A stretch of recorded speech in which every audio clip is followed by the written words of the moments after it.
लो जी पाकिस्तान ਦੇ देखो कैसी कौम पैदा हुई तबाही नस गई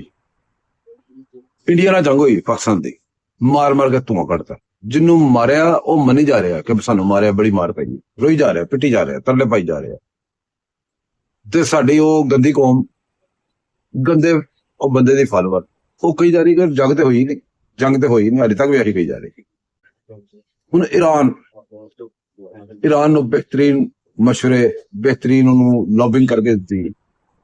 और पता नहीं की कुछ करके दिता जो इतने नहीं दसा जा सकता या सोचा नहीं जा सकता या सोचना मना है नहीं करना चाहिए वो सारा कुछ करके ते दुनिया के खुदा जोड़े बने फिरते हैं जिन्हें अमेरिका उनका बगल बच्चा हराम दा बच्चा उन्होंने मार मार के थूं कट छड़िया फिर के तबाहियां लाती तो दस रहे जी कि ईरान डुबाने वाला ਜਿਹੜਾ ਕੋਈ ਮੁਲਕ ਹੈ ਉਹ ਪਾਕਿਸਤਾਨ ਹੈ ਕੈਸੀ ਗੱਲ ਹੈ ਉਹਨਾਂ ਨੇ ਬੰਦਿਆਂ ਨੂੰ ਪੁੱਛੋ ਕਿ ਵੀ ਇਹ ਪਾਕਿਸਤਾਨ ਅਗਰ ਤੁਹਾਨੂੰ ਇੰਨਾ ਹੀ ਬੁਰਾ ਲੱਗਦਾ ਹਰ ਗੱਲ ਦੇ ਚ ਪਾਕਿਸਤਾਨ ਪਾ ਕੇ ਪਾਕਿਸਤਾਨ ਨੂੰ ਪੁੱਠਾ ਸਿੱਧਾ ਕਰ ਦਿੰਦੇ ਜੇ ਅਗਰ ਇੰਨਾ ਹੀ ਬੁਰਾ ਲੱਗਦਾ ਤੇ ਕੰਜਰੋ ਇਸ ਪਾਕਿਸਤਾਨ ਨੂੰ ਛੱਡ ਕੇ ਦਫਾ ਕਿਉਂ ਨਹੀਂ ਹੁੰਦੇ